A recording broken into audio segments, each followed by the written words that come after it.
الحمد لله وكفى والصلاة والسلام على عباده الذين اصطفى خصوصا على أفضلهم وخاتم النبيين محمد الأمين وعلى آله وصحبه أجمعين وبعد.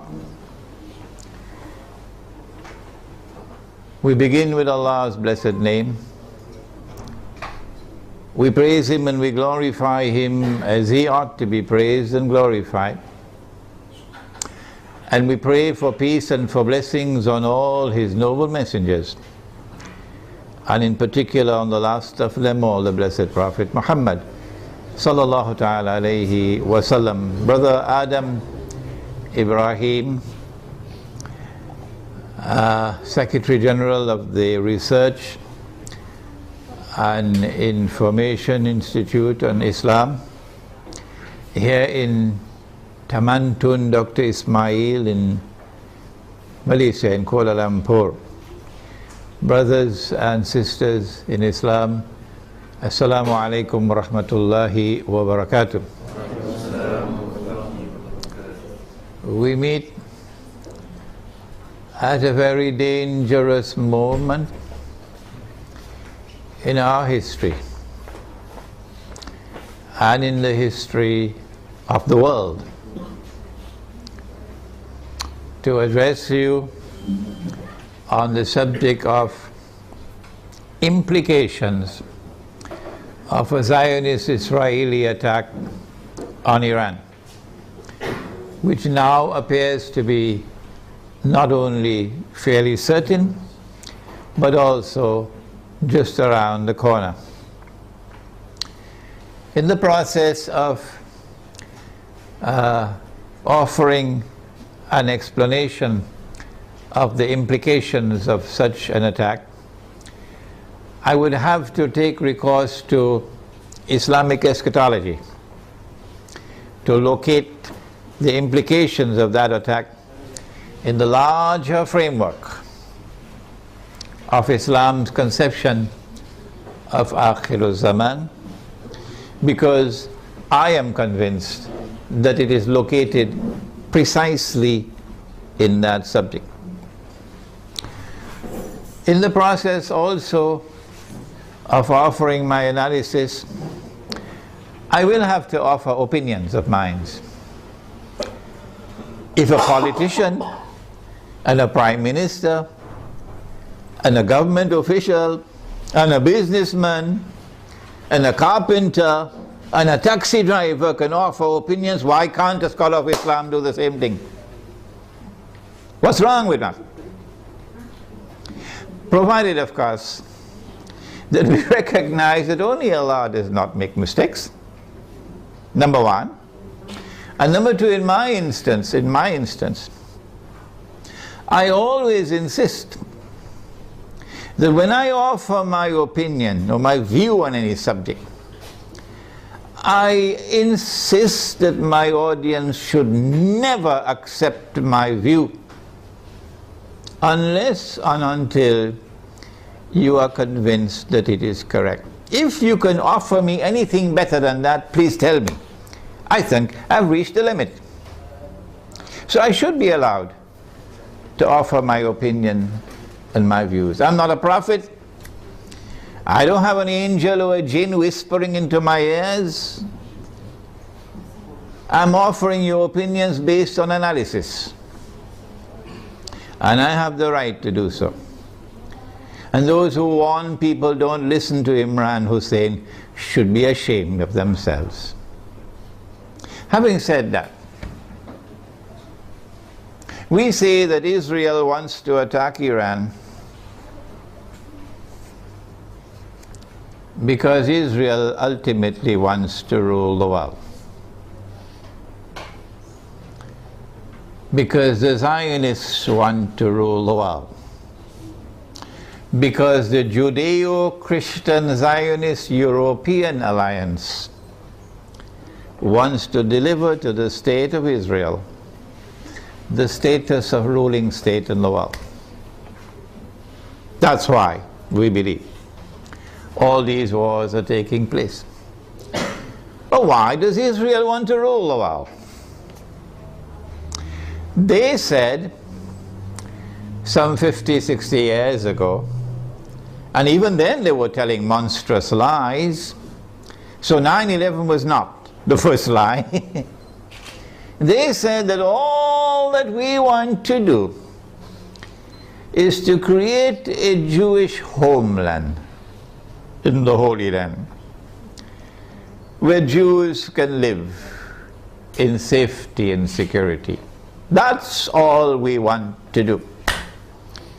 And we say that was a monstrous lie. What you wanted to do was to establish a Zionist state in the Holy Land, which would seek to impersonate Holy Israel, the Holy State of Israel, that was established by Nabi Dawood alayhi salam, the Prophet David, and Nabi Sulaiman alayhi salam, the Prophet Solomon, and that this Zionist state of Israel would one day rule the world. That's what you wanted to do. And you want Israel to rule the world, so that one day, not too long from now incidentally, a man would stand up in Israel. Nabi Muhammad alayhi salatu wasalam described that man to us 1400 years ago or more. So if you're listening in Washington tonight, let's tell you what the Prophet said. And if you're listening in London and in Jerusalem tonight, let's tell you what Prophet Muhammad alayhi salatu wasalam said. He said that that man would be a Jew. He would be a young man. And so the end of history will witness young people taking over the world. He would be a powerfully built man. He would have curly hair. And he would declare,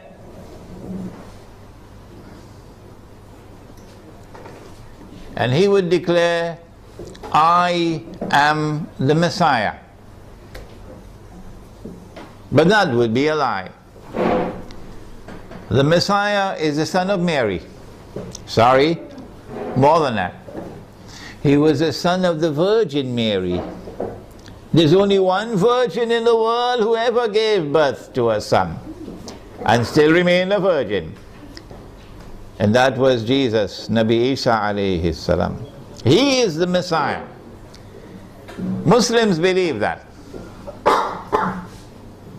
And most Christians believe that. I don't know whether the Zionist Christians also believe that. Somebody should ask them. He is the Messiah. And one day he's coming back, said Nabi Muhammad alayhi salatu wasalam. Whether Washington believes that or not is irrelevant. One day he's going to come back, said Nabi Muhammad alayhi salatu wasalam. And when he comes back, he's going to rule the world from Jerusalem.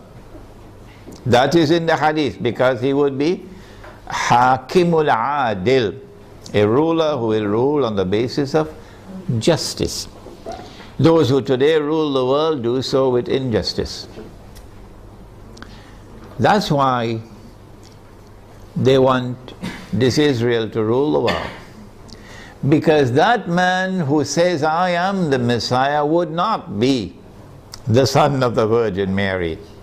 No, said Nabi Muhammad alayhi salatu wasalam, he would be al-Masih ad-Dajjal, the false Messiah, the Antichrist. Every Muslim knows about him. Most Christians know about him. I don't know about the Zionist Christians. And so lots of people know this subject. And that moment when that man is going to rule the world from Jerusalem appears to me to be around the corner. Maybe 20 years, maybe 30 years. And so this is why they want to attack Iran. We want to begin our analysis tonight by pointing out that there is a moral foundation to the law of war and peace. And that moral foundation is that you do not launch wars unless there is a just cause for it. Iran has not done anything. Iran has not attacked Israel. Iran has not launched any missiles on Israel. Iran is not waging war on Israel. And so, in accordance with your Israeli law of war, which has an immoral foundation, no morality attached to it, you have the right to wage war against a people unjustly. And so, an attack on Iran would be unjust war. It would be an act of dhulm, in using the language of the Quran, an act of wickedness. Those who launch the attack would be a people who are committing monstrous sin. But I want to say something more. To those who are beating the drums of war in the Arab world, and who are looking forward to the attack on Iran, that you are beating the drums of unjust war.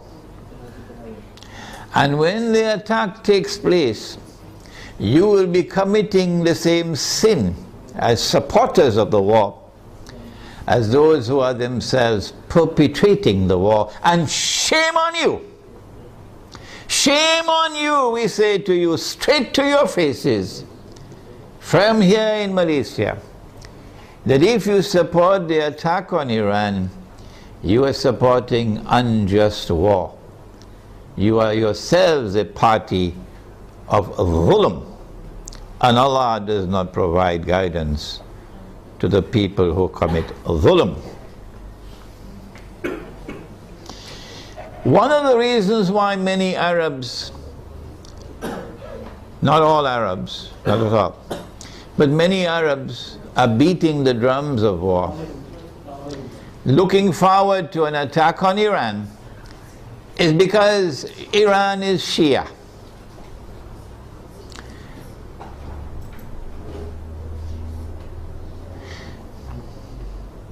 They hold the view that Shia are kuffar, and hence it is permissible to launch war on the kuffar, the disbelievers.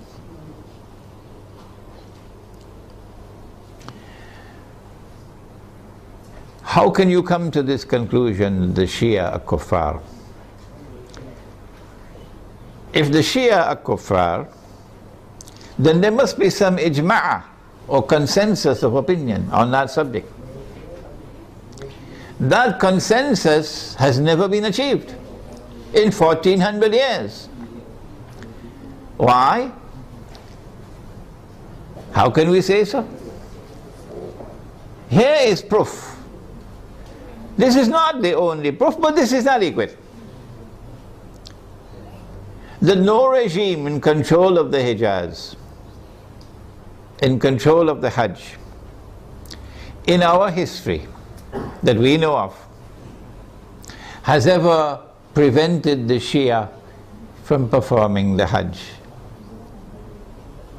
As a consequence, we say, it is too late in the day now for you to come with any manufactured arguments declaring the Shia to be kuffar.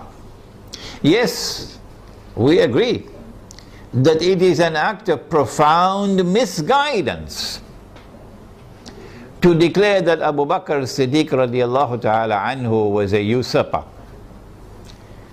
and that Umar Farooq radiallahu ta'ala anhu was a usurper, and that Uthman Ghani radiallahu ta'ala anhu was a usurper. 3 of the foremost companions of the Prophet alayhi salatu wasalam. It's a massive vote of no confidence in the Prophet himself alayhi salatu wasalam. And we say of those who insist that these 3 companions of the Prophet alayhi salatu wasalam were usurpers, we say you are profoundly misguided. But we never say that you are not Muslims. You still are our Muslim brothers. And so the argument that the Shia are kuffar and hence it is permissible to launch war on them is invalid. But secondly, does the religion of Islam say it is permissible to wage war on kuffar? Where did you learn your Islam from? Mars or Venus or Jupiter? Huh? This is the religion of Islam. Truth is from your Lord. فَمَنْ شَاءَ فَلْيُؤْمِنْ وَمَنْ شَاءَ فَلْيَكْفُرْ. Whosoever wishes is free to accept, and whosoever wishes is free to reject kufr. لَا إِكْرَاهَ فِي الدِّينِ, says the Quran. There is no compulsion in matters of religion. And so you are not permitted in Islam to wage war against any people because they are kuffar. No. There is a version of Islam today which has emerged in the world, which seems to have originated in Saudi Arabia with Sheikh Muhammad Abdul Wahhab. It used to be called Wahhabi, it's now called Salafi, and I have students of mine who are Salafi, and they are my students, which can best be described as a Protestant version of Islam. Protestantism in the modern world is a conception of religion which reduces religion to texts, and which interprets texts literally.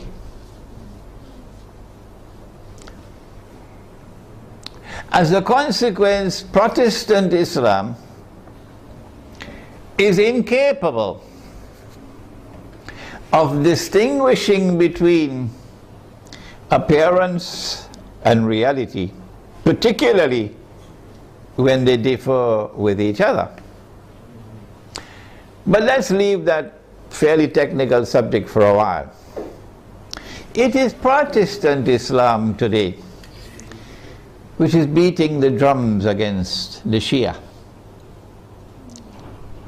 Muslims who are Sunni and Muslims who are Shia have lived together for 1400 years, peacefully, amicably, without any boxing gloves, fighting with each other, without any bloodletting. And it is strange that at a time when the Zionists are about to move to their final stage of the mission, there should come this strange drum beating from that version of Islam, with great hostility to the Shia, and paving the way for promoting war against the Shia. They call it a jihad against the Shia. They would like to force the Shia to abandon their Shia beliefs and to become Sunni. Do you do it by warfare? Actually, although they themselves may not understand it, the drum beating against the Shia and the attack which is about to be launched on Iran is located in a larger framework in which those who are waging war on Islam are seeking to do something that will function as a catalyst for creating Sunni-Shia civil war in the world of Islam. Sunni-Shia civil war would be something that would be massively beneficial for Israel. Number one, Sunni-Shia civil war will make Islam look negatively, a negative image in the world, at a moment when Islam is center stage in the attention of the whole world. Number two, Sunni-Shia civil war in Islam, Sunni versus Shia, would function as a diversion, diverting attention, both Muslim and non-Muslim attention, away from the plans of the Zionists to rule the world. Thirdly, Muslims fighting against themselves will obviously lead to a loss of power. Our power will decrease, and that will be strategically advantageous for Israel.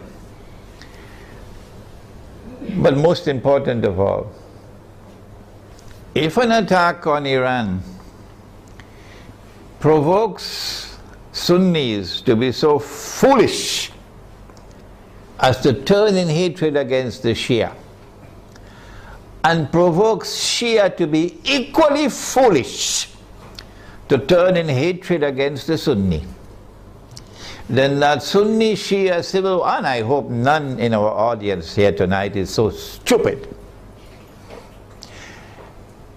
it will allow that Sunni-Shia civil war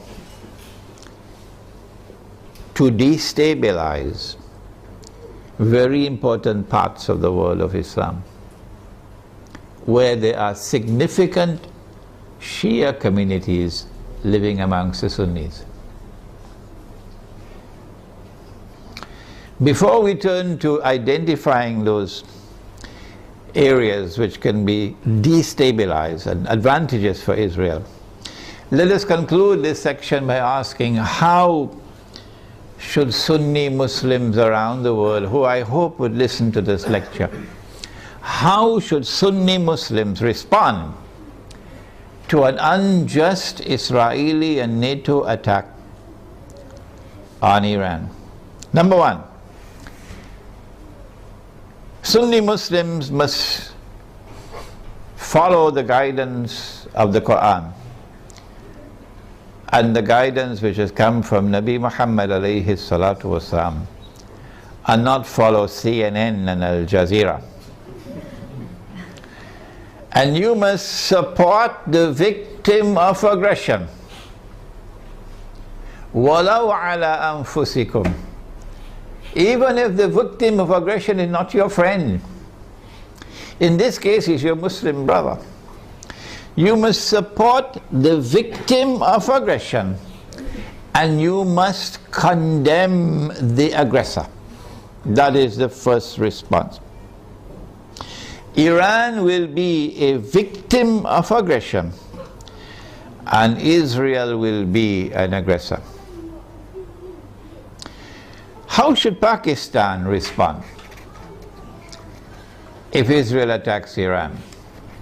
And I hope the Pakistani people are listening. How should Egypt respond if Israel attacks Iran?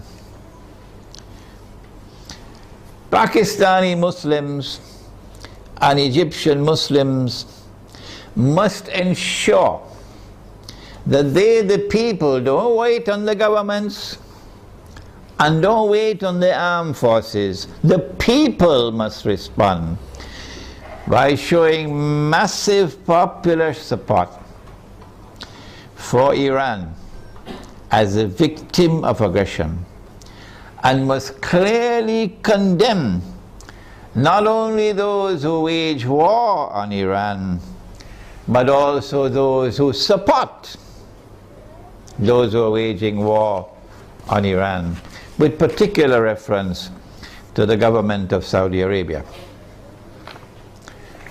Number two, so we have dealt briefly with the Sunni-Shia civil war problem. War on Iran, and my gosh, look how much time has gone. War on Iran obviously is going to impact on the world economy. Number one, on the price of oil.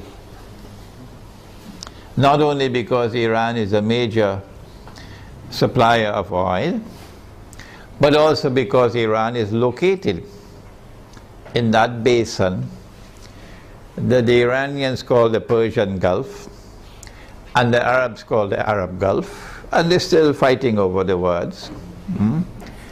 This is the oil basin, and the river Euphrates enters into this basin. And Nabi Muhammad alayhi salatu wasalam told us 1400 years ago that the river Euphrates will uncover a mountain of gold. I suggest that you don't wait for the metal. I want to suggest to you that this is not a text to be understood literally. Protestant Islam is going to wait for a mountain of the metal.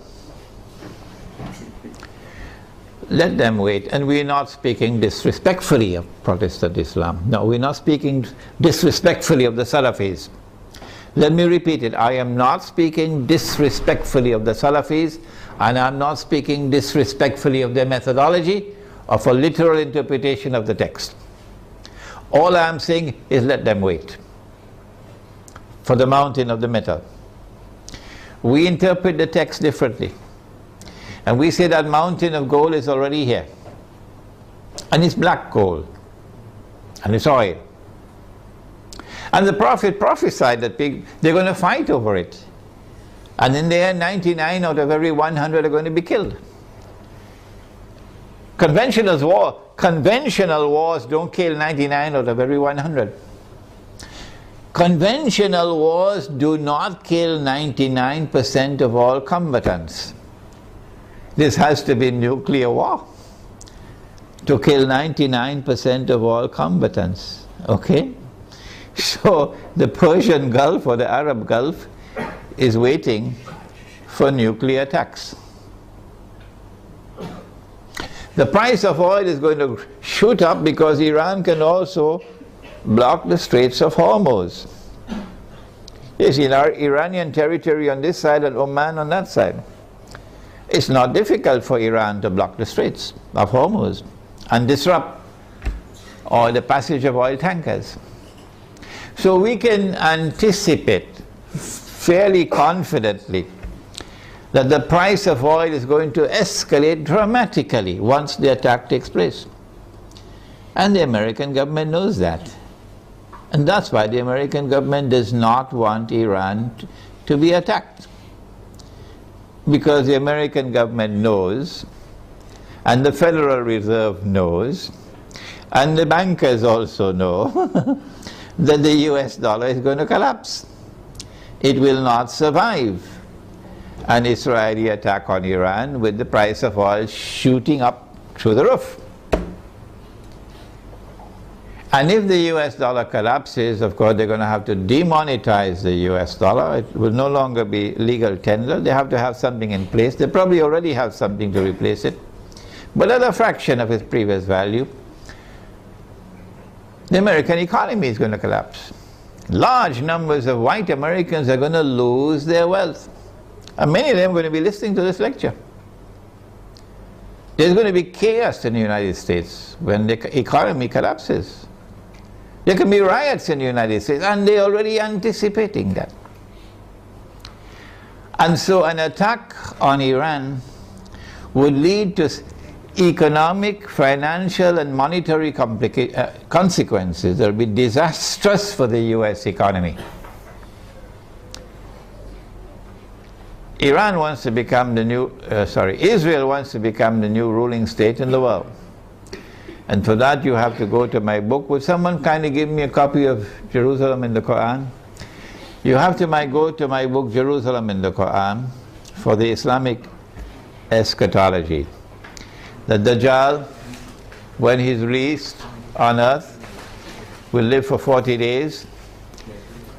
The Prophet said, one day like a year, one day like a month, one day like a week, and all the rest of his days like your days.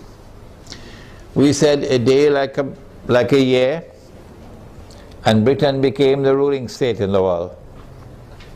And the world experienced what they call Pax Britannica. It wasn't Pax at all, it was only war. And then came a day like a month over here, and the United States of America replaced Britain as the next ruling state in the world. And Pax Britannica was replaced with Pax Americana. And the British sterling pound was replaced by the US dollar. And we said, this is our opinion, that a day like a year came to an end and was replaced by a day like a month. This is the first time in our history that this hadith was interpreted this way. And now we are saying that a day like a month is coming to an end and a day like a week is commencing. And so there has to be a passage from the United States to a third ruling state. And 10 years ago when this book was published, we said the third ruling state is Israel. Israel wants to become the third ruling state. For Israel to become the third ruling state, the United States has to collapse. And so this is going to be the collapse of the economy. Not just the US economy, but more than that. With the dramatic rise in the price of oil, you're going to have a significant rise in the cost of living around the world. Transportation costs are going to escalate. Food prices are going to escalate. Energy prices will rise. And this is also going to affect the prices of manufactured goods. The poor of the world will sink as soon as Israel attacks Iran into greater poverty and in some cases destitution. In Yemen now, they can't afford to buy the cooking gas with which to cook. The middle class around the world will sink into poverty. And when there are so many poor, the majority of mankind in poverty, it's going to be easier. It's going to be easier to rule the world.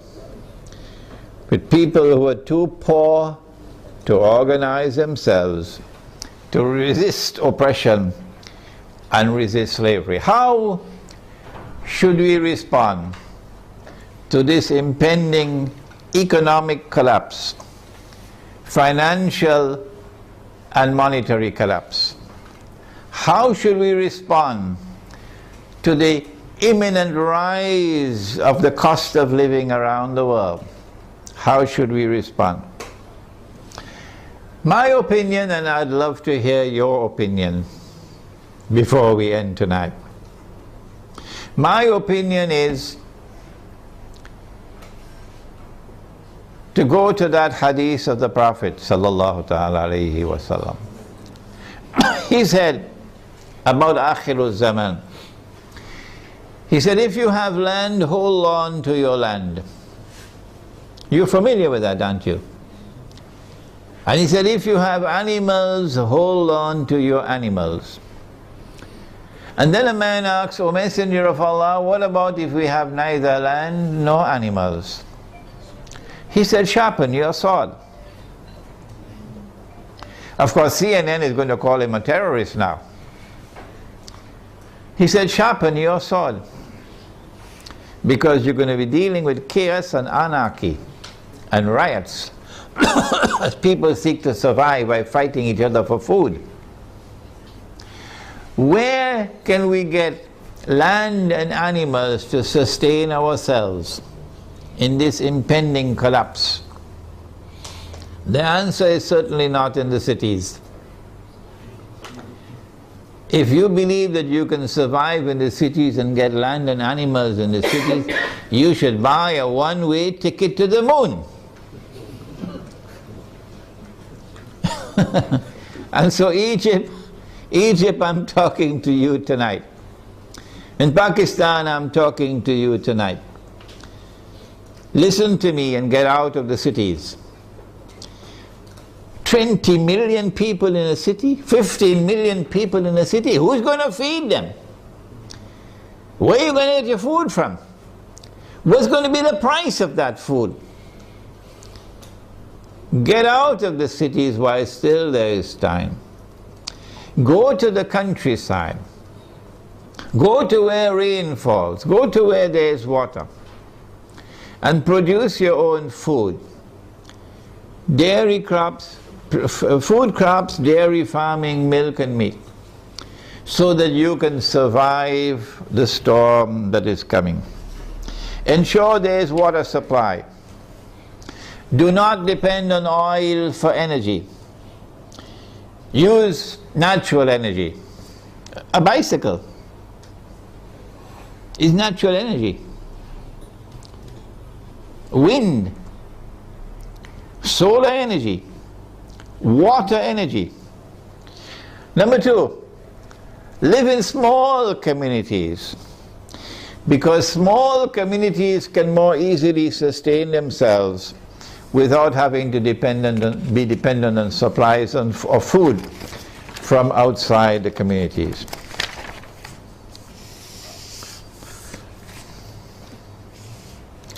We now return to Pakistan.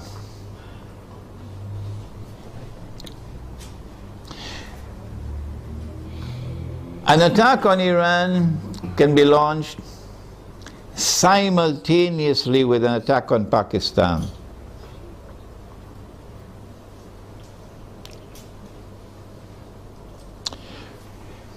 The purpose would be to eliminate Pakistan from the nuclear club. But we've been saying this for 10 years now. When the attack on America took place in September 2001, we produced a booklet 2 months later, a Muslim response to the attack on America. That booklet is on my website. And in that booklet we said that those who planned and executed 9/11 had as their ultimate target Pakistan. And they put the blame on Afghanistan so that they could put their troops in Afghanistan, so that they'll be advantageously located for moving in on the final target, which is Pakistan. Why Pakistan? Why is Pakistan so important? The answer is Pakistan is a member of the nuclear club. It is the only Muslim country which possesses nuclear weapons. And according to the Bible of the Zionists, no Muslim country must be able to defend itself. The Zionist Bible says that no Muslim country must have nuclear weapons. But the Zionist Bible says Israel can have as many nuclear weapons as it wants. And Israel should be able to also use its nuclear weapons according to their moral law. And because Pakistan has nuclear weapons, Pakistan has to be denuclearized. Their strategy for denuclearizing Pakistan appeared to me 10 years ago to be to try to so destabilize Pakistan that there may be civil war in Pakistan, and then use that civil war as an excuse that we have to save the world from a nuclear holocaust. We have to save the world from nuclear weapons landing in the hands of terrorists. And so we have a mission. For the sake of mankind, we have to attack and invade Pakistan and destroy the nuclear plants in Pakistan and destroy the nuclear weapons in Pakistan, and also break up Pakistan into bits and pieces so it can never rise again.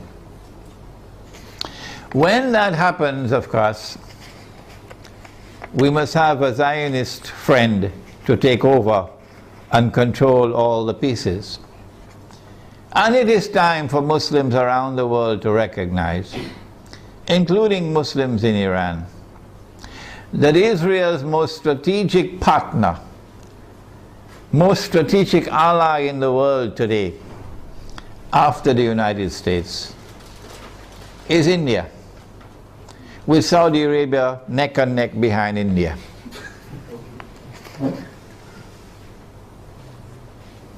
And so, not only must India be involved in the attack, but also when the attack takes place on Pakistan, and if it succeeds, then in the sequel it is India who must now control the region on Israel's behalf.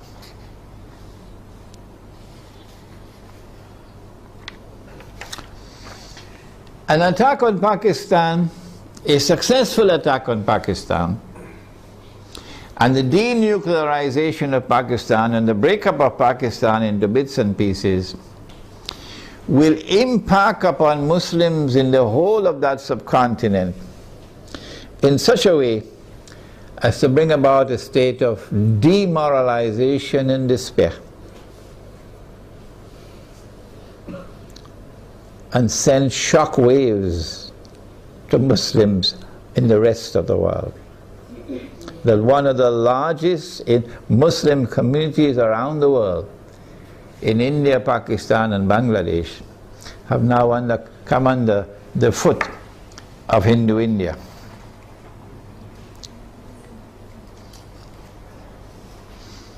So India will rule the entire South Asia with NATO in control in Afghanistan.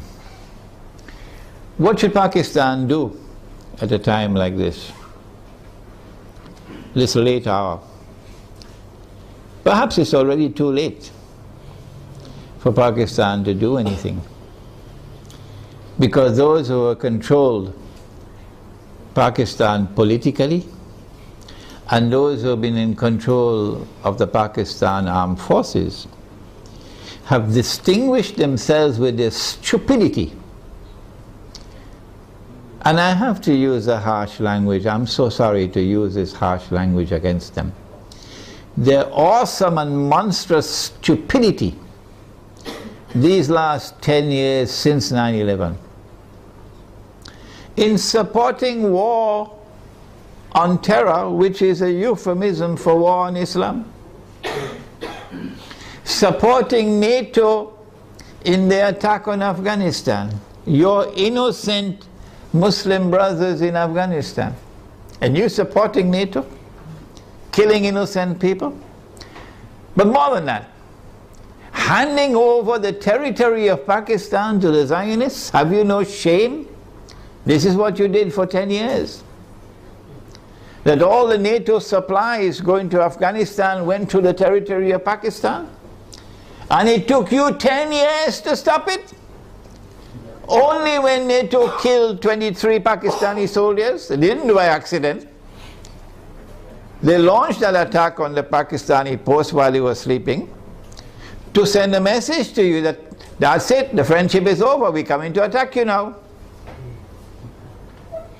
So only when that happened, now you're going to stop them from transiting the territory of Pakistan with supplies for the NATO troops in Afghanistan? How could you be so stupid to hand over 3 military bases in Pakistan to the United States so that drones could go and from above, pilotless drones, and killing our people innocently?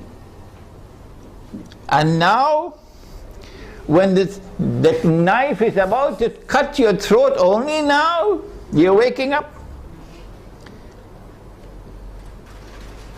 When the attack on Pakistan takes place, I think they already know what's going to happen. So all of these Pakistani Zionists, I call them Zionists, probably already have their suitcases packed. Like they did it in Saigon. And they'll all be flying to Miami and to Los Angeles and to New York to spend the rest of their miserable lives. These traitors. But I'm not talking about them tonight. I'm talking about the Pakistani people, as poor as they may be. In their poverty, they still love Islam. And they hate the government of the United States, which has been committing aggression and oppression with deception after deception. Feelings in Pakistan have reached fever pitch. They know in Pakistan the attack is coming. My advice tonight to them, if it is not too late, I don't know, what can you do?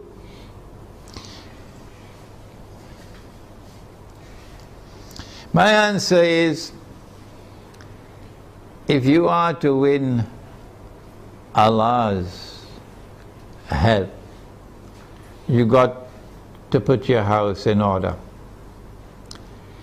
You got to abandon those who are fighting over sectarian issues. Stay away from them. Get away from these people. Deobandi versus Barelvi. This sect against that sect. Treat these people as though they are a people who have to be cast aside. Don't keep their company. And try to bring once again, the fraternity of Islam. That these are all brothers and sisters in Islam, one people.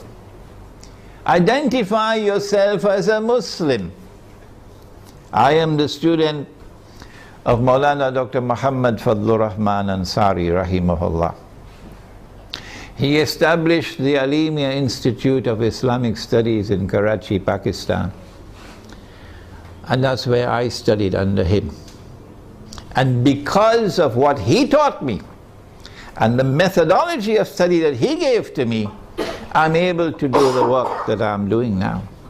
So you might want to go to his grave in North Nazimabad in Pakistan, Block B. Go to his grave and offer dua. This is halal, this is permissible. To offer dua that Allah might forgive him his sins and grant him nur in his grave and grant him Jannah. Ameen. Maulana Fadlur Rahman Ansari rahimahullah never joined in the sectarian warfare in Pakistan. Never.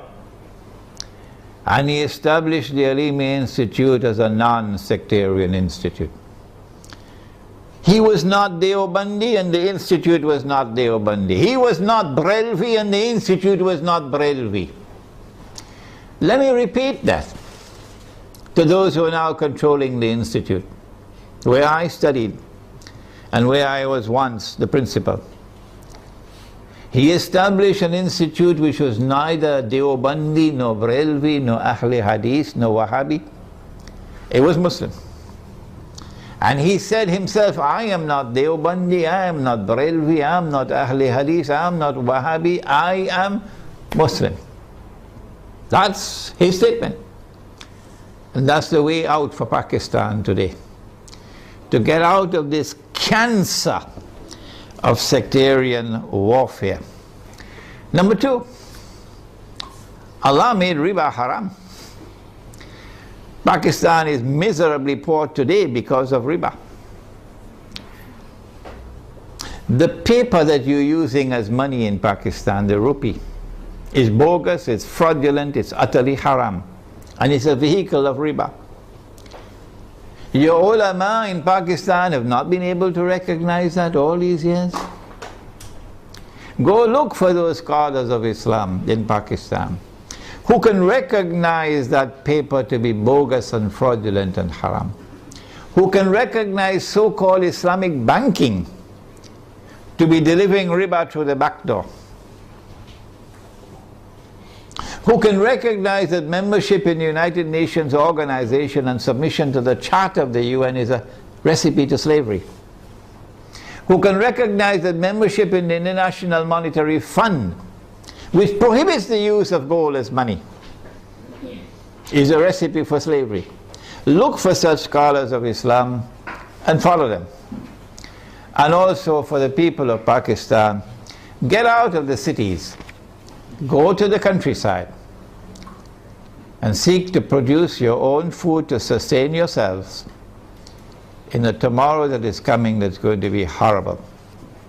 Let us now turn to implications for the United States of America. As soon as Israel attacks Iran, and my opinion is that Israel is not going to attempt to deliver a knockout blow.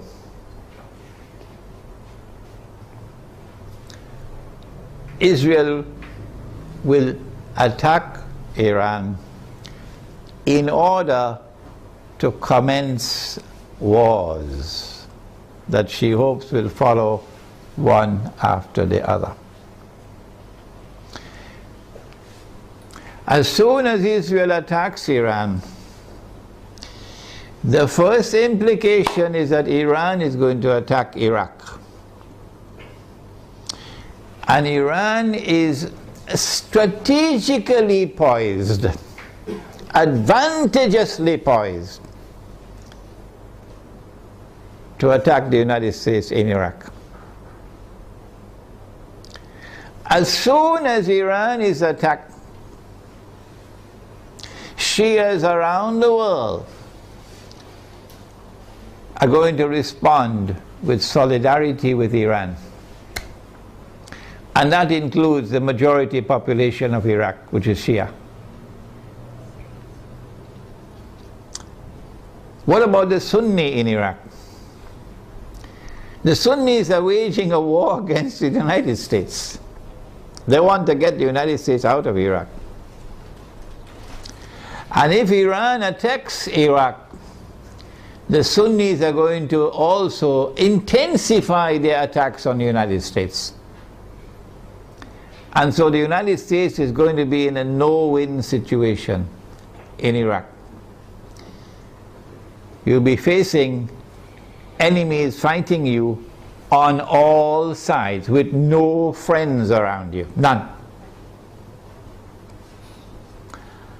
I don't think, and I hope and pray, I don't think that NATO will succeed in getting the Turkish government to act so stupidly to attack Iran.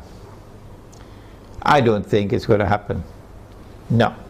And let us pray that the Turkish government is not ruled by fools. And so NATO and the United States in particular are going to be faced with war in Iraq that they cannot win. And they can lose. They can lose. And this is what Israel wants. This is what Israel wants. But there's another battlefront I want to turn to now. And this is where we need our military analysts. I wish we had some here tonight. That Iran is also likely to attack Bahrain. And it should not be difficult for Iran to take Bahrain. Bahrain cannot stand up to an attack from Iran. Bahrain is just across the water from Iran. I am suggesting to you that Iran is going to attack and take Bahrain. And if and when Iran attacks and takes Bahrain, Then there's a causeway between Bahrain and Saudi Arabia where you could drive back and forth. The road will be clear to Saudi Arabia. I am anticipating, and the Saudis probably already have their plans laid out very well, because they know what's going to happen. And Israel already knows what's going to happen. That they're then going to turn to the United States to invoke whatever secret agreements they have of defense. That the United States has to intervene in Saudi Arabia to protect Saudi Arabia from an attack from Iran. I think the Zionists in the US Congress will ensure, even though the US armed forces would not want to go in there, even though the Barak administration would not want to go into Saudi Arabia, the Zionists in the US Congress will ensure that American forces will have to enter into Saudi Arabia to face Iran. I'm also suspecting that they might do the same thing with Pakistan, to force the Pakistani political leadership and military leadership to follow some secret agreement they probably already have, to bring Pakistani troops into Saudi Arabia to face Iran. If that happens, number one consequence will be the United States will be facing two fronts where they're going to lose the war. The first front will be Iraq, and the second front will be Saudi Arabia. And Pakistan will be facing defeat in Saudi Arabia and civil war in Pakistan. In order to save the United States from defeat, Israel will have to intervene. And so history will repeat itself for those who have been reading Jerusalem in the Quran. In order for the passage from Pax Britannica to Pax Americana to take place, you remember? The First World War had to take place. And in the First World War, the Germans brought in their submarines. And Britain, the island, was marooned, surrounded by German submarines. And Britain would have lost the war. And at that critical moment, the Zionists then brought the United States into the war, despite the efforts of men like Henry Ford. And when the United States entered into the war, then Britain was saved from defeat. But the consequence of that was that Britain was no longer the ruling state in the world. And the transfer of power from Britain to the United States was well on the way as a consequence of that First World War. So I'm suggesting to you that the planning that is now taking place is a repeat of what happened then. That they're setting a trap for the United States, so that the United States is going to be led to a situation where it's going to be facing defeat in Iraq and in Saudi Arabia. These are my opinions, you don't have to accept them. And only one power in that region could intervene to save the United States from defeat, and that is Israel. And that would be the bell being rung. That this is the passage of power now from Pax Americana to Pax Judaica.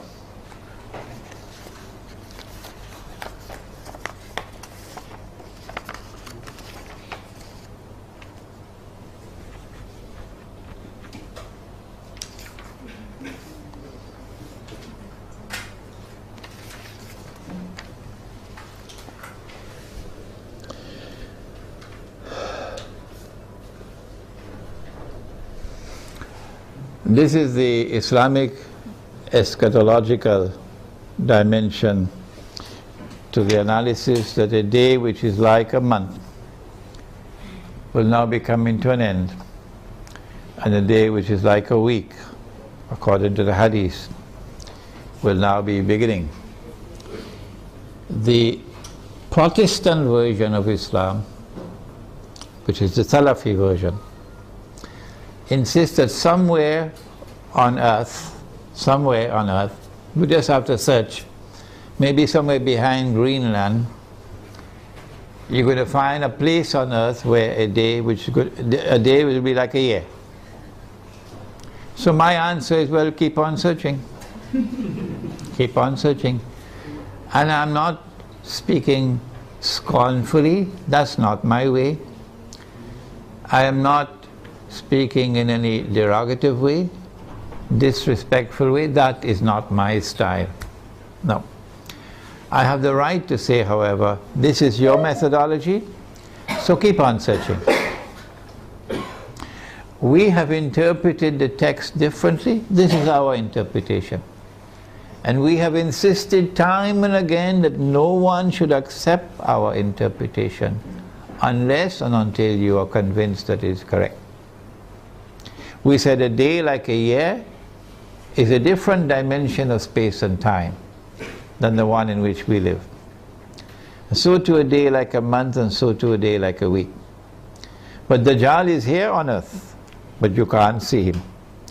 Only when a day which is like a week comes to an end, after Israel has ruled the world for a day which is like a week, only then would Dajjal appear in our world as a human being, as a young man, powerfully built, curly hair and so on, to rule the world from Jerusalem. And so our Islamic eschatological analysis is that the United States is being led with a controlled demolition of the US dollar, not happening by accident. A controlled demolition of the US economy is not happening by accident. And a trap being set for the United States militarily, so that the United States will can no longer be recognized as the ruling state in the world, and Israel can replace them. I want to end now by turning to two actors, and we thank Allah that He created both Gog and Magog. If He had created Gog alone, we would have been in a lot of trouble now. But He created both Gog and Magog. And He gave both the Gog and Magog the power that none can fight them except Allah Himself. So if Gog and Magog turn against each other, they'll destroy each other, wouldn't they? If you do not understand the subject, I have a book at the back entitled An Islamic View of Gog and Magog in the Modern World. And again, as usual, the Salafis are rejecting that book. Imran Hosein is misguided. I think that for Russia and for China, an Israeli attack on Iran, particularly if it involves the use of nuclear weapons, would be recognized as a threshold being crossed. That so long as you did not cross that threshold, Russia and China were prepared to go along and continue. In the Security Council of the United Nations, for example, cooperating and collaborating where possible in managing the affairs of the world. But once you cross that threshold, the implication for Russia and China is that you have crossed the point of no return. And that an attack on Iran is now going to inevitably lead to world war.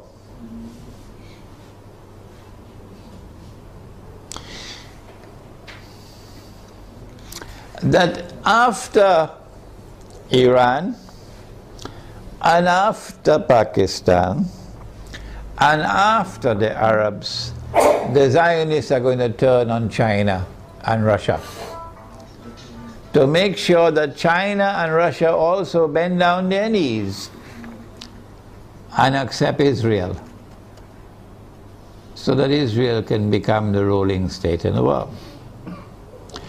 No Jew is going to accept Dajjal as the Messiah if Israel has not established its dominion over the whole world. No Jew will accept Dajjal as the Messiah when he comes if Israel at that time has not established its political and economic dominion over the world. And that includes Russia and China. And so Russia and China would know, today it's them, tomorrow it's us. And they're not going to wait until tomorrow to recognize that.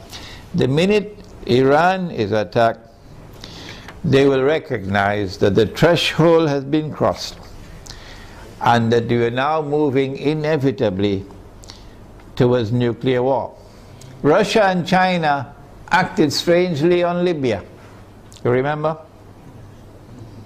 When the vote came to the Security Council, they abstained, knowing full well that if they abstain, the resolution will be carried.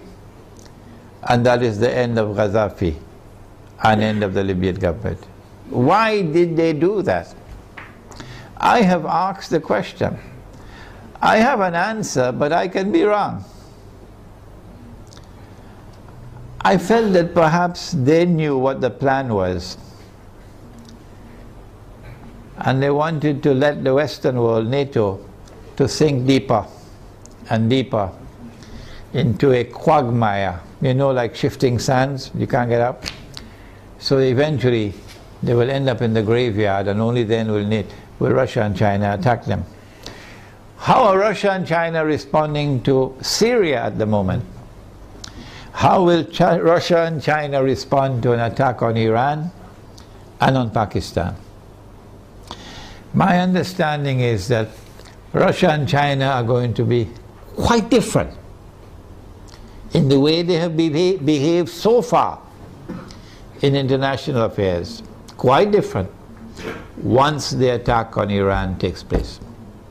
And so we will be heading ultimately towards world war. A world war which the Quran has anticipated when Allah spoke about Gog and Magog, and when He said in Surah Al-Kahf, وَتَرَكْنَا بَعْدَهُمْ يَوْمَئِذٍ يَمُوجُ فِي بَعْضٍ, which can mean, one of the possible meanings is that on that day Gog and Magog are going to clash with each other. If Gog and Magog clash with each other in nuclear war, with thousands of nuclear weapons being used,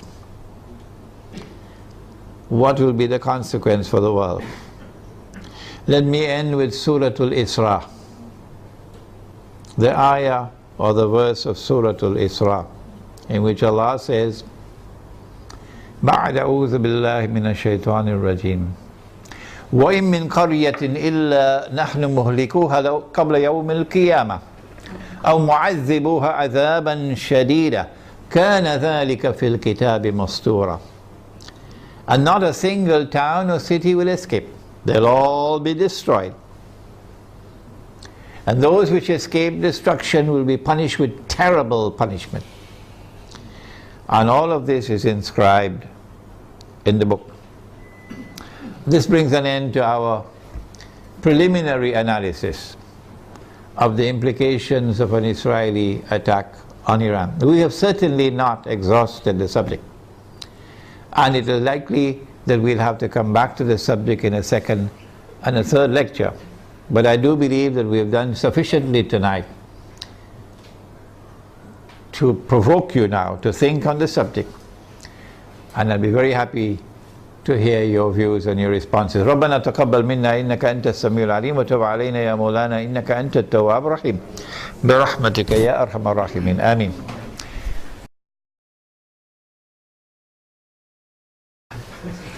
The question is, how do I view the response of the Pakistan Armed Forces now when the curtain is about to be drawn and NATO has already sent, by Federal Express, they sent a message to Pakistan, we're coming for you now. That's the message when they kill the soldiers, huh? We're coming for you now.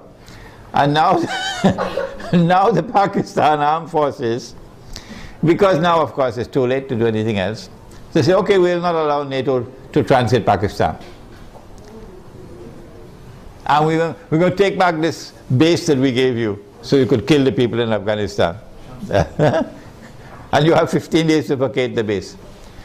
No, I'm not impressed.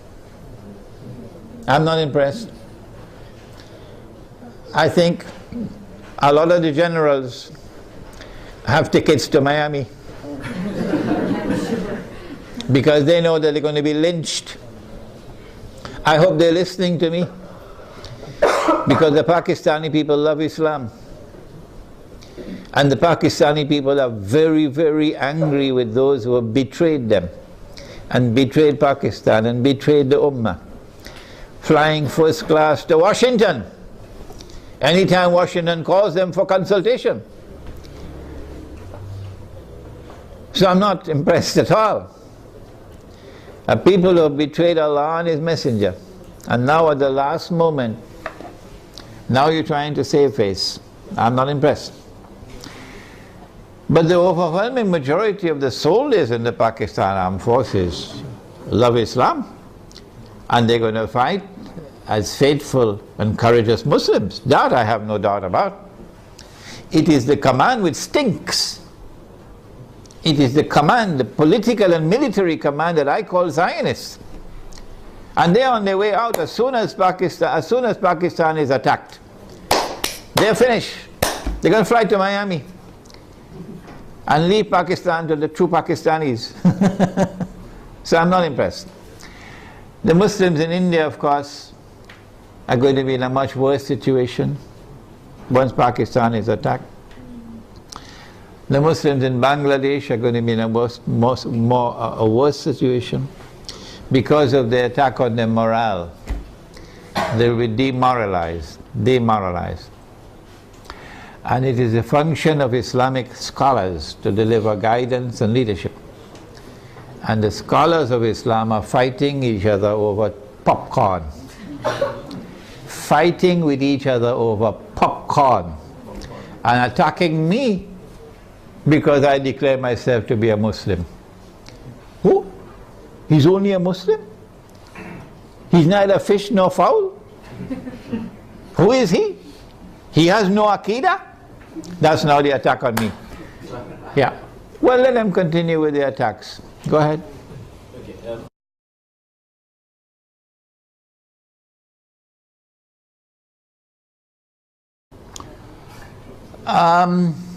The question is whether the world is going to come to an end, Armageddon, the war of all wars, which will destroy most of humanity. Is it going to take place next year, 2012?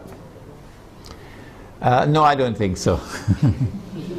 No, I don't think so. I mean, Israel will wage war on Iran. I believe that 2012 will witness the commencement of a series of wars, one after the other. And Singapore knows that very well. And these series of wars, once they are commenced, they're not going to stop until Israel replaces the United States as the ruling state in the world. I do not anticipate the clash of Gog and Magog, meaning the Russian-led alliance against the American-led alliance, which will destroy every town and city. I do not expect that clash to take place immediately. Maybe another 20 years or so, but I can be wrong. Any more questions? I am not certain. that when Israel attacks Iran, that they're going to use nuclear weapons. I expect the use of limited nuclear weapons on certain specific sites in order to destroy nuclear plants, underground nuclear plants and so on. But I hardly think that Israel is going to use tactical nuclear weapons in populated areas. The public opinion around the world, the backlash of public opinion would be too great.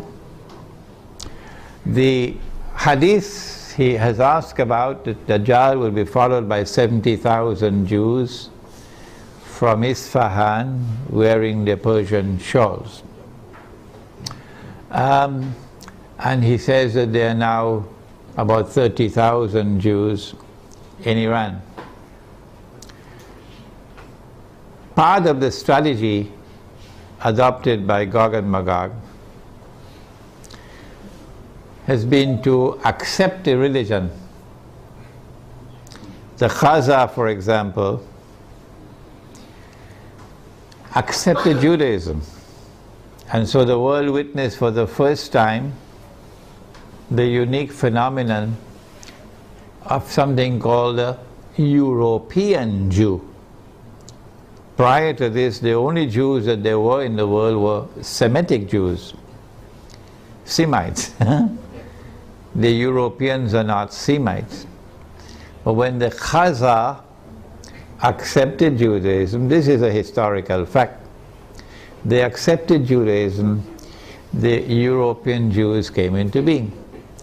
And the Quran accepts as a Jew whoever claims to be a Jew. You may not be an Israelite, but if you declare yourself to be a Jew, then we accept you as a Jew. And so when the Prophet said, alayhi salatu wasalam, that you're going to fight the Jews, and you're going to defeat them, and at that time the stones and the trees will speak, and they will say, there's a Muslim, there's a Jew hiding behind me, come and kill him. It's not referring to any Israelite Jew alone, referring to all Jews, European Jews as well as Israelite Jews. 40,000 Jews from Isfahan, therefore, could be Jews both Israelite or non-Israelite. Sometimes, 70,000, sorry. Sometimes when the hadith uses a figure, it uses it figuratively, can't get the pronunciation, as a figure of speech. For example, a man asked the Prophet ﷺ, which is the first masjid which was built. He said the Kaaba. And then he asked which was the second masjid which was built. He said Masjid al-Aqsa in Jerusalem. And then he asked how much time elapsed between the two. He said 40 years. 40 years for a few thousand years? 40 years for a few thousand years between this one and that one? How could it be 40 years?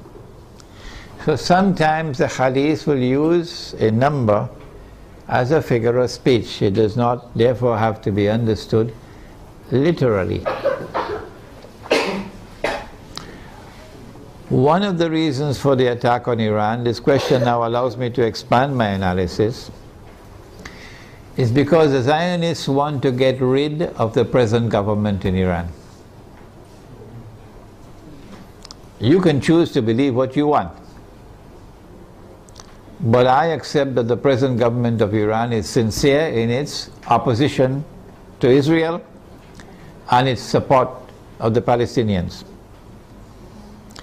You can choose to believe what you want, that's your business. This is my opinion.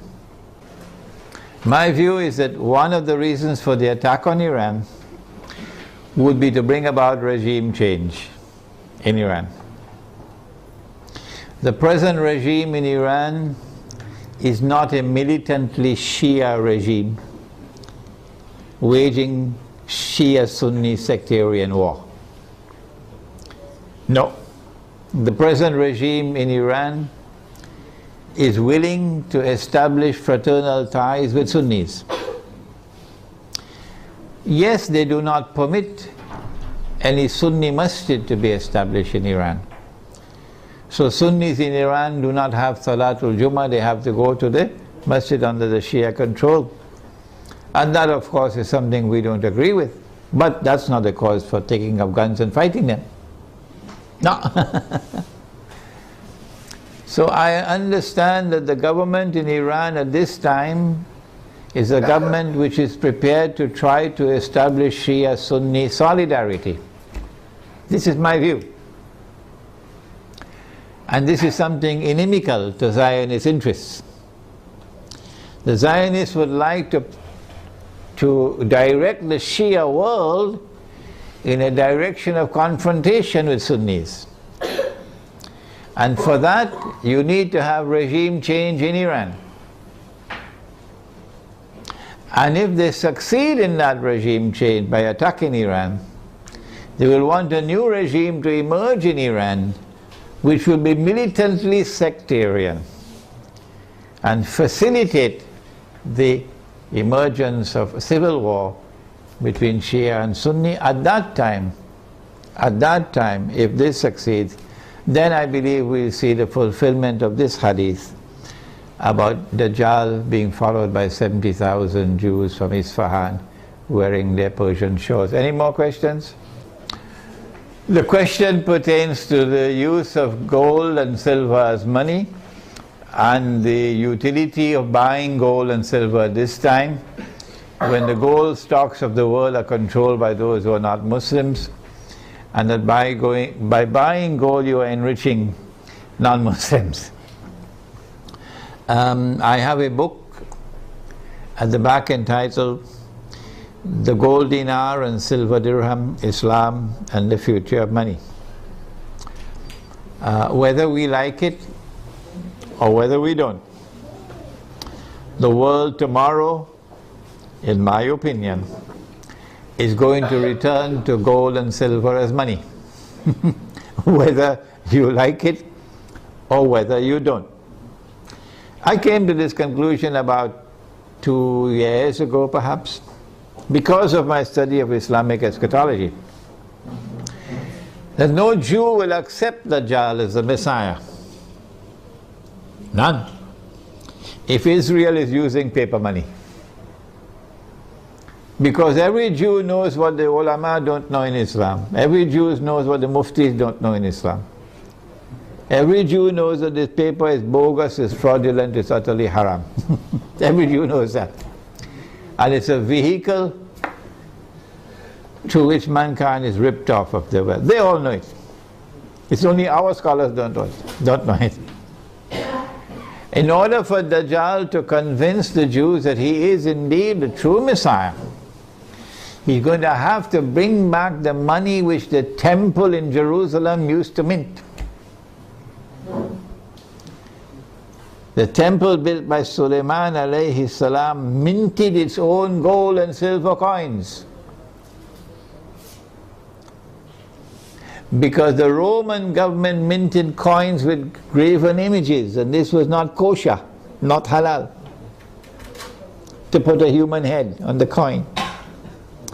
And people had to go to the temple with their Roman coins, and you had to pay the rabbis for services like making zabiha of animals, to sacrifice an animal. Only the rabbi could do it in the temple. How would you pay?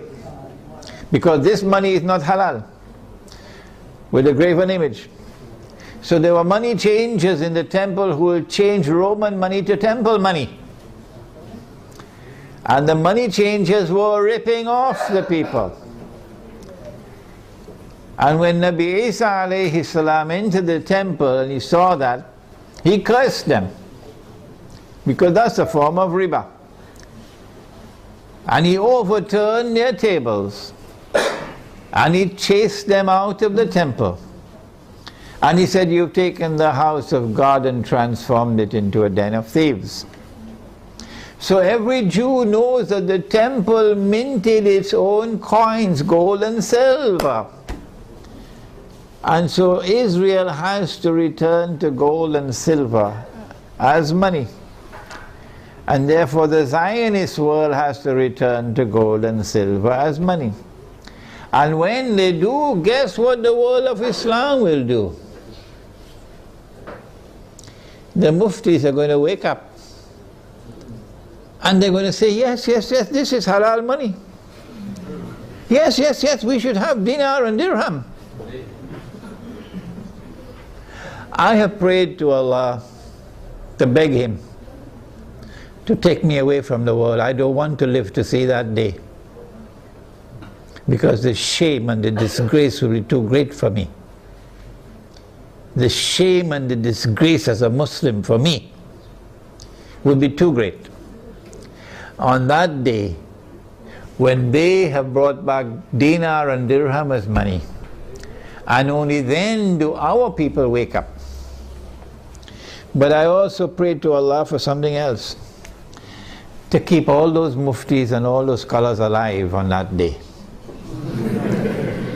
Keep them alive, even if you have to bring them on a stretcher, keep them alive, so that they will witness the shame and disgrace on that day. Those who today, up to this day, they are not prepared to say that this paper money is bogus, is fraudulent, is utterly haram. Keep them alive to that day. So whether we like it or whether we don't, gold and silver is coming back as money. Secondly, if I am correct that this paper is bogus and fraudulent and haram, you read my book at the back, The Gold Dinar and Silver Dirham, Islam and the Future of Money, and listen to my lectures on the subject Islam and the International Monetary System. If I am correct, then every transaction involving the use of this paper is haram. Every transaction. So you pay your zakat, it won't be accepted. You give charity, it won't be accepted. You have nikah and you give the dowry, it won't be accepted. You use this to perform your hajj, it won't be accepted. Every transaction will be haram. Well, then what do? You have to return to halal money. Halal money is first and foremost dinar and dirham. In the event that dinar and dirham are in short supply in a market, then halal money would be commodities of food consumption, which are in abundant supply in the market, which have a shelf life, and which has intrinsic value created by Allah Himself. Any more questions?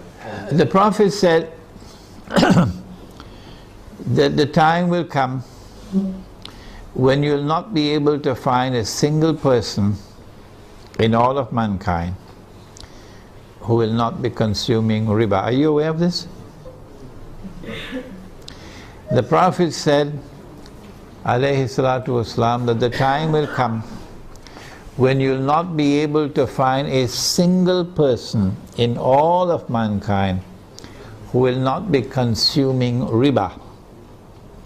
And whoever declares that he is not consuming riba, verily the dust of riba would be upon him. Verily the vapor of riba would reach him. So it is not possible for us to escape completely. But in Surah Al-Taghabun of the Quran, Allah says, ittaqullaha mastata'tum. Fear Allah to the extent that you have capacity to do so. What we are doing is advising and also preparing the way to establish communities. I have here in this audience students of mine who are working on it even as I speak, right here in Malaysia, to build communities in the countryside, Muslim villages, which will use dinar and dirham as money for buying and selling. And in those communities you will not use the paper money. At least this is an effort to respond. If you have a better way, tell us, show it to us. We are not convinced that you can do this in downtown KLCC. We are on the contrary convinced that you can do it in the countryside. And once you make that effort, then Allah can help you. Okay? So, even when you build such a community in the countryside, and 90% of all your transactions are halal, you will still have to market your produce. People who are coming from outside to buy, or you buying things from outside, there will still be interaction with the outside world. And that interaction will be involving electronic money. Tomorrow paper will be gone. Okay? So let us agree on this position, that we are obliged to make the best effort. Any more questions? The question is about the euro and the fact that the euro is in trouble. Before the euro was created, put together, you had individual currencies in Europe. Okay? And you still have them, but they're now linked together. If the euro collapses, then you return to what you had before. The German mark by itself, the Italian lira by itself, the sterling pound by itself, the French franc existing by themselves, separate from each other. You just go back to where you were before. But in the same way that the world is witnessing a controlled demolition of the US dollar, so too it's not far-fetched for us to recognize that the same thing is happening to the euro. That this is international banking at work, okay, reorganizing the world in such a way that electronic money will replace paper money, and the banking system will take control of the money system in the world. Governments will no longer have control over money. Banking system will have control over money. The euro cannot stand in the way, and therefore there is this demolition. The US dollar cannot stand in the way, and therefore there is this demolition. One thing concerning gold that I forgot to mention. Do you know there's a hadith about Akhiru Zaman, or the last age? It is there in my book entitled One Jamaat, One Amir, which is out of print at the moment. But that book is on my website, you could read it. The hadith is there that in the last stage, in Akhiru Zaman, the earth will vomit from its liver columns of gold and silver. So they may have control over the gold stocks of the world today, but Allah can cause more gold to emerge. Any more questions? No more questions? As soon as we have the last question, then we can have some Tariq, okay? Yeah, right. What advice do I have for teenagers?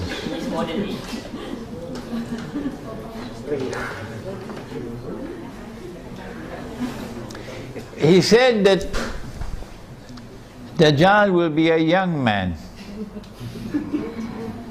A young man. And I said, based on that hadith, that tomorrow the young people are going to rule the world. Today, when I buy some, I don't know whether you've ever heard the word. It's a word that is very strange in my vocabulary. I never heard it before 10 years ago. Something called top up. Top up. Yeah, top up. Yeah. So when I buy this strange thing called top up, I have to ask the fellow to put in the money for me, because I don't know how to do it, and I'm really not interested in learning how to do it.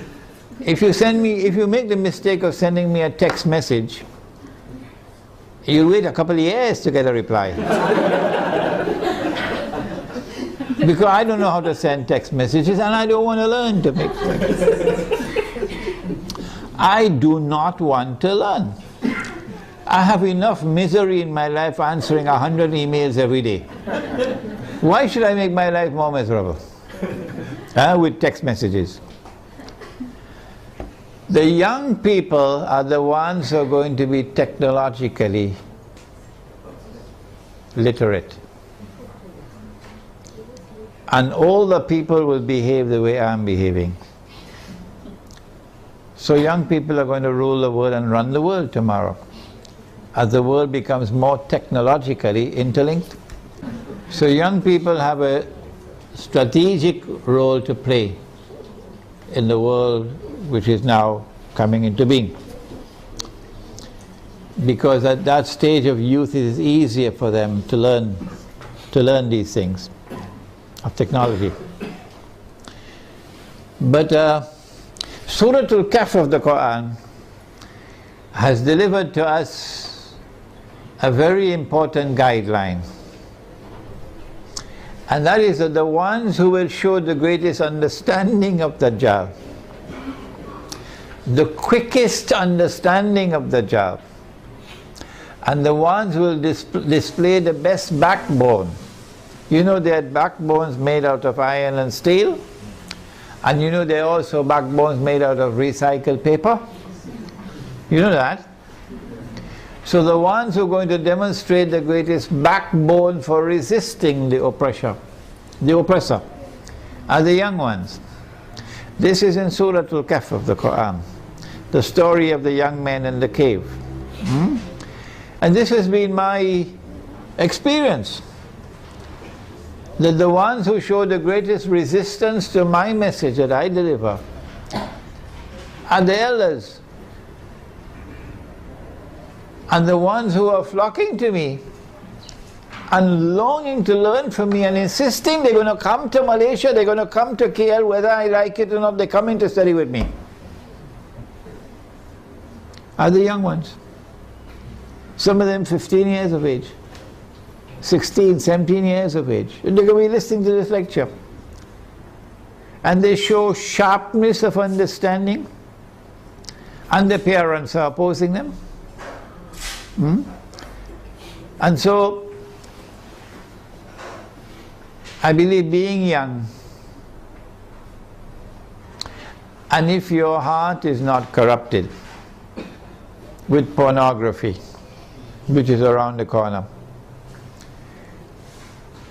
being young, and if you do not corrupt yourselves in sexual promiscuity and destroy your inner light, being young and your heart being guided in the right path, then tomorrow for you there is a glorious day ahead, because you're the ones who are going to take the flag.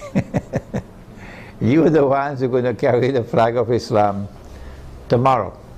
And that's what the story of young men in the cave. Do please read my book, Surah Al-Kahf and the Modern Age. Last question. I can't remember when last I used the word Taliban. No. I refer to the authentic Islamic resistance. The authentic Islamic resistance, resisting oppression in Afghanistan, resisting oppression and occupation in Iraq. What do I think of them? They are the ones who tomorrow are going to lead the army. They are the ones who are going to open the way for the army which is going to march straight to Jerusalem. This is the only armed resistance in the world of Islam with a guarantee of success by the hadith. Guarantee of success. And we must support that armed resistance in Afghanistan and in Iraq in whatever way we can, with our tongue, with our pockets, in whatever way we can. All right, that's enough for tonight. Wednesday night at the Tanaga International University. Tanaga National? No. Tanaga National. At the Tanaga National University in Bangi. in Bangi at the same time, 8 o'clock. And the topic is Islam, the United Nations and the New World Order. And then on Saturday, the last one, at UIE in Gombak, on the coming financial crash. It's a seminar with Dr. Mira and myself taking the whole of the Saturday morning. ربنا تقبل منا إنك أنت السميع العليم وتب علينا يا مولانا إنك أنت التواب الرحيم اللهم أنت السلام ومنك السلام تبارك ربنا وتعاليت يا ذا الجلال والإكرام اللهم أرنا الحق حقا وارزقنا اتباعه وأرنا الباطل باطلا وارزقنا اجتنابه اللهم أرنا الأشياء كما هي اللهم إنك عفو كريم تحب العفو فاعف عنا يا كريم اللهم إنا نعوذ بك من عذاب القبر ومن عذاب النار ونعوذ بك من فتنة المحيا والممات ومن فتنة المسيح الدجال وصلى الله تعالى على خير خلقه محمد وعلى آله وعلى أصحابه أجمعين برحمتك يا أرحم الراحمين آمين. إلهي لست للفردوس أعلى ولا أقوى على نار الجحيم الله فهب لي توبة واغفر ذنوبي فإنك غافر الذنب العظيم إلهي لست للفردوس أعلى ولا أقوى على نار الجحيم الله فهب لي توبة واغفر ذنوبي فإنك غافر الذنب العظيم